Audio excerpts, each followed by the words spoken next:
आजची सर्वात महत्त्वाची आणि मोठी ऐतिहासिक बातमी म्हणजे अर्थातच शेतकऱ्यांच्या ऐतिहासिक संपाची। मुख्यमंत्र्यांशी झालेली चर्चा जी आहे ती निष्फळ ठरल्यानंतर राज्यातील शेतकऱ्यांनी पुकारलेल्या संपाचा आजचा दुसरा दिवस आहे।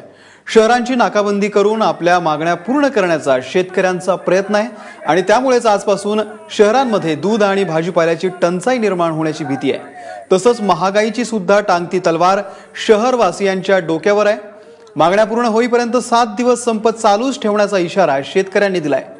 संपूर्ण कर्जमाफी, स्वामीनाथन आयोग लागू करा, 7/12 कोरा करा अशा शेतकऱ्यांच्या प्रमुख मागण्या आहेत।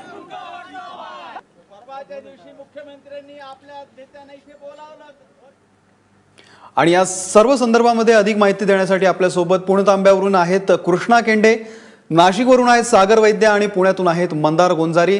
या तिन्ही शहरांना, नगर, नाशिक आणि पुणे तिन्ही शहरांना मोठा फटका बसलेला आहे या आंदोलनाचा।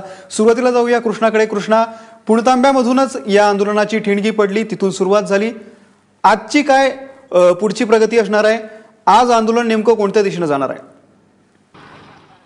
अमोल, मी पहिल्यांदा काही दृश्य दाखवतो की पुणतांब्यामध्ये कशा प्रकारचे ज्या ट्रक्स आहेत ज्या बाहेरून येत आहेत या कोपरगावला जात आहेत, तर ह्या ट्रक्स अशा चेक करतायत शेतकरी, ज्याच्यामध्ये भाजीपाला तर जात नाहीये ना किंवा दुधाची वाहतूक तर होत नाहीये ना, अशा प्रकारचं पाहिलं जात आहे आणि ह्या ट्रक सोडल्या जात आहेत। अशा जागोजागी म्हणजे नगर जिल्ह्यात जागोजागी अशा प्रकारचे शेतकरी जे आहेत ते दूध विक्री जी आहे ती थांबवत आहेत, त्याचबरोबर भाजीपाला जातोय का या ट्रक्समधून हे देखील पाहत आहेत। आणि त्यामुळे काल जो उद्रेक झालेला होता तो उद्रेक या ठिकाणी आजही पाहायला मिळू शकतो। त्याचं कारण आहे की शेतकऱ्यांनी पूर्णपणे निर्णय घेतलेला आहे की दूध आणि भाजीपाला हा शहराकडे जाता कामा नये आणि अशाच प्रकारे आपल्याला लोक आजही रस्त्यावरती पाहायला मिळत आहेत।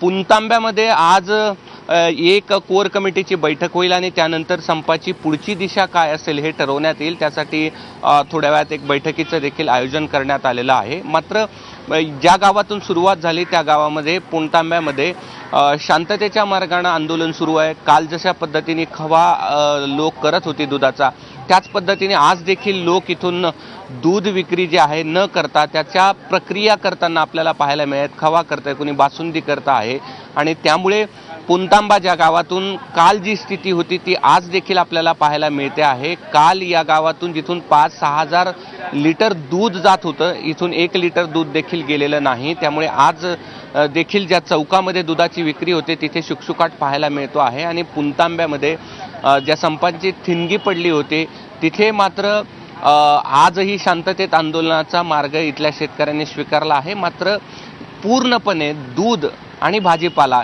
शहरापर्यंत कसा जाणार नाही याची दक्षता घेताना आपल्याला शेतकरी पाहायला मिळतात। अमोल, बरोबर कृष्णा, शहरांची नाकाबंदी करण्याचा हा प्रयत्न आहे। नाशिकमध्ये जाऊयात, सागर आपल्यासोबत आहे। सागर, काल आपण बघितलं की मोठ्या प्रमाणावरती शुकशुकाट होता कृषी उत्पन्न बाजार समितीमध्ये, त्यामुळे कालच भाजीपाला आला नव्हता। आजची काय स्थिती आहे नाशिकमध्ये? आणि नाशिकमध्ये भाजीपाला आता जर आला नाही तर नाशिककरांची कशी कोंडी होणार आहे?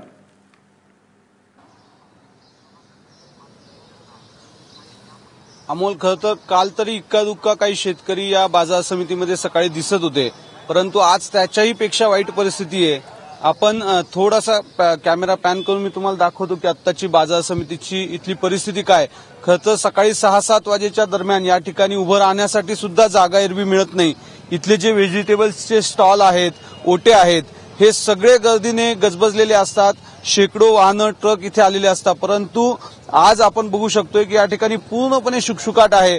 अगदी एखादा शेतकरी, एखादा व्यक्ती जर 2 व्हीलरवर किंवा रिक्षावर जरी येऊन थोडाफार भाजीपाला घेऊन उभा राहिला तरी भाजीपाला खरेदी करण्यासाठी ग्राहकांची त्याच्या भोवती झुंबड उडते आणि ज्या भावात मिळेल त्या भावात लोक तिथे त्याच्याकडून भाजीपाला घेताना किंवा फळं घेताना दिसत आहेत। आता हे झालं भाजीपाल्याचं चित्र की जे कालच आपण जसं काही कुटुंबियांशी सुद्धा बोललो होतो, सर्वसामान्यांच्या जेवणातून पहिल्याच दिवशी भाजीपाला जो आहे तो हद्दपार झालाय। दुधाची परिस्थिती जर विचार केली तर एकूण जे काही अंदाजे 7 लिटर उत्पादन आहे या जिल्ह्यातलं दुधाचं ते पूर्णपणे संकलन बंद झालेलं आहे। यातला 50% म्हणजे 3.5 लाख लिटरच्या आसपासचं दूध जे आहे ते केवळ मुंबईमध्ये जातं, 10% दूध जे आहे ते गुजरातमध्ये जातं। हे संपूर्ण पुरवठा थांबलेला आहे आणि केवळ मुंबईचा आणि गुजरातचाच नाही तर नाशिक शहरातला सुद्धा एकूण दूध पुरवठा जो आहे त्याच्यावर याचा परिणाम झाला आहे। परवा तरी किमान दूध वाटप झालं होतं, त्याच्यामुळे काल दिवसभरात लोकांना याची टंचाई जाणवली नव्हती, परंतु आज सकाळपासून मात्र याचे परिणाम किंवा काल संध्याकाळपासून याचे परिणाम अधिक तीव्रपणे जाणवायला लागले। काल संध्याकाळीच दुधाचे भाव 70 रुपये लिटरपर्यंत गेलेले होते आणि असाच जर हा संप अजून सुरू राहिला तर कदाचित पुढच्या काही तासांमध्ये दिवसांमध्ये 100 रुपये लिटरपर्यंत दूध घ्यावं लागेल असं दूध व्यावसायिकांचं म्हणणं आहे। सध्या तरी नाशिकमध्ये गोठेधारक जे आहेत दूध विक्री करणारे व्यावसायिक यांच्यावर नाशिककरांचा दूध पुरवठा अवलंबून आहे, परंतु आता त्यांची सुद्धा नाकेबंदी करण्यासाठी शेतकरी सरसावले। जे गोठेधारक दूध विक्री करतील त्यांच्या जनावरांचा चारा पाणी बंद करण्याचं आंदोलन आता आजपासून हाती घेतलं जात आहे। असं जर झालं तर आज जे दूध उत्पादन एका म्हशीच्या किंवा गायीच्या माध्यमातून 7 लिटर रोज येतं, जर चारा पाणी बंद झाला तर हे निम्म्यापेक्षाही अधिक घटेल। म्हणजे आज जर 80,000 लिटर गोठेधारकांचं रोजचं दूध उत्पादन असेल तर ते चारा पाणी बंद झाला तर 30,000 लिटरवर येईल। म्हणजे एकूण काय तर ही दुधाची जी काही गरज आहे ही भागवणं दुरापास्त होईल, अशक्य होईल आणि त्याच्यामुळे हा संप जसा आता वाढत जाईल तशी इथल्या लोकांच्या समस्या होईल। विशेष म्हणजे काल जे काही हिंसक वळण पहिल्याच दिवशी नाशिक जिल्ह्यामध्ये या आंदोलनाला लागलं त्याचेही पडसाद पाहायला मिळत आहे, कारण अनेक ठिकाणी जे नैताळा असेल निफाड असेल हे जे हिंसक झालेली गावं होते तालुके होते या ठिकाणी पोलिसांनी अनेक जे प्रिव्हेंटिव्ह ऍक्शन म्हणून अनेक लोकांना ताब्यात घेतलंय। याची अधिकृतरित्या माहिती अद्यापपर्यंत पुढे आली नसली तरी नैताळ निफाड या भागातल्या अनेक आक्रमक कार्यकर्त्यांना काल पोलिसांनी ताब्यात घेतलंय। प्रिव्हेंटिव्ह ऍक्शन म्हणून ही कारवाई केली गेल्याचं म्हटलं जात आहे। दुसरीकडे ज्या काही पद्धतीचं शेतकऱ्यांचा आणि पोलिसांचा संघर्ष होतोय तो पाहता येणाऱ्या काळामध्ये हा संघर्ष चिघळला तर एकूण जनजीवनावर त्याचा परिणाम होईलच, परंतु शहराच्या जिल्ह्याच्या एकूण लॉ अँड ऑर्डरच्या दृष्टीने सुद्धा ही चिंताजनक गोष्ट असू शकते। अमोल सागर, अत्यंत भयावह चित्र आहे आणि शेतकऱ्यांनी चहूबाजूंनी आता नाशिक शहराला वेढा घातलाय असं आपण म्हणू शकतो। या संपाचा सगळ्यात जास्त जर फटका बसलाय तर तो आहे पुण्याला आणि पुण्यामध्ये कालच दूध जे आहे ते अत्यंत जास्त दरानं विकलं गेलंय। मंदार आपल्यासोबत आहेत। मंदार, काल नेमकी काय परिस्थिती होती पुण्यामध्ये? दूध अतिशय महाग विकलं गेलंय, दुधाचे टँकर पुण्यामध्ये येऊच दिले जात नाहीयेत, काय नेमकी परिस्थिती आहे आज? आणि तुझ्या मागे सुद्धा काही पुणेकर दिसत आहेत, त्यांच्याशी सुद्धा संवाद साध।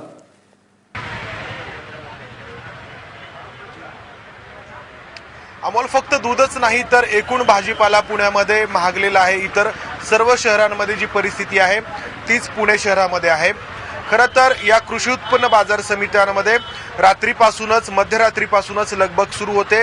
शेतकऱ्यांचा शेतमाल रात्रीपासून या ठिकाणी यायला सुरुवात होते आणि पहाटे छोटे मोठे व्यापारी या ठिकाणी पोहोचतात कृषी उत्पन्न बाजार समितीमध्ये हा माल खरेदी करण्यासाठी। इथून ते माल खरेदी करतात आणि ठिकठिकाणी जी त्यांची दुकानं आहेत किंवा हातगाड्या आहेत त्या ठिकाणी जाऊन ते हा माल विकतात।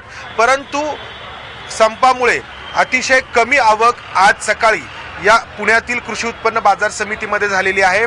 आतापर्यंत फक्त 110 वाहनं भाजीपाला घेऊन या बाजार समितीमध्ये पोहोचलेली आहेत अशी माहिती इथल्या अधिकाऱ्यांकडून देण्यात आली आहे। एरवी या वाहनांची संख्या 1100 ते 1200च्या घरामध्ये असते, म्हणजे आज केवळ 10% भाजीपाल्याची आवक पुणे शहरासाठी झालेली आहे।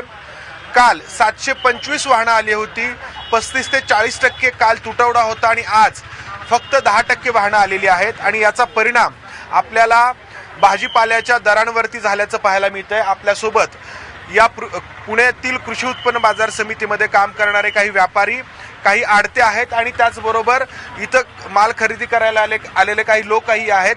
आपण सुरुवात करूयात। बाबा, तुम्ही व्यापारी आहात की आडते? व्यापारी आहात। काय दर आहे आज भाजीपाल्याचा? आजचा दर आवक नसल्यामुळं 5 रुपये किलोचा कोबी 50 रुपयांनी जाऊन पोचलेला आहे, त्याच्यामुळे जनतेचे फार हाल होत आहेत। तुम्ही काय विकता? आपल्याकडे सर्वात तरकारी माल येतो, त्यामुळे आज टमाटी 10 ते 12 रुपये किलो होती, आज 25 ते 30 रुपये किलो झालेली आहे। फ्लावर जो 10-12 रुपये किलो असतो तो आज 80 रुपये किलोवर पर्यंत पोहोचलेला आहे। सगळे बाजार झाले। कोथमीर जी 10-8 रुपये असती ती आज 30 ते 40 रुपयाला गड्डी घ्यावी लागते किरकोळ व्यापाऱ्यांकडनं, त्यामुळे सगळ्याचे बाजार वाढलेले आहेत। तुम्ही काय विकता? मी मिरचीचा व्यापार करतो। शिमला मिरची आज जिथं शिमला रोज 25-30 रुपये खपत होती, आज शिमलाचा बाजार 100 रुपयेवर पोहोचलेला आहे। मिरची 70-80 रुपये किलो झालेली आहे। आवक कमी झाल्यामुळे खूप बाजार गडगडलेले आहेत, बाजार खूप टाईट झालेले आहे, सर्वसामान्य जनतेचे भरपूर हाल झालेले आहेत. तुम्ही काय विकता किंवा इथं विकत घ्यायला आलात की विकताय तिथं? विकतो मी पालेभाज्या विकतो इथे बाजारामध्येच. तर आज कमीत कमी 35 ते 40 रुपये कोथिंबीरची गड्डी झाली आहे, मेथीची गड्डी 30 ते 25 रुपये झालेली आहे. तर ही परिस्थिती आहे. एवढा हा भाजीपाला या ठिकाणी महागलेला आहे. पुणे जिल्ह्याचा जो उत्तरेकडचा भाग आहे, खास करून चाकण, मंचर, खेड, आळेफाटा या परिसरामध्ये काल मोठ्या प्रमाणात आंदोलन झाल्याचं पाहायला मिळालं होतं आणि याच भागातून पुण्यामध्ये देखील आणि मुंबईतल्या वाशी मार्केटला देखील मोठ्या प्रमाणात भाजीपाला जात असतो आणि आज देखील हा संप सुरू राहणार असल्यामुळे साहजिकच उद्या परवा या संपाचा परिणाम आपल्याला या भाजीपाल्याच्या वाढत्या दरांमध्ये पुढच्या येत्या काही दिवसांमध्ये हा संपाचा जो परिणाम आहे तो आणखी तीव्र होत जाणार आहे आणि सर्वसामान्य जे शहरवासी आहेत त्यांना याचा फार मोठा फटका बसणार आहे. कृष्णा, सागर आणि मंदार तिघांचेही खूप खूप धन्यवाद. तुमच्याकडून या संपूर्ण आंदोलनाचे आम्ही अपडेट घेत राहू.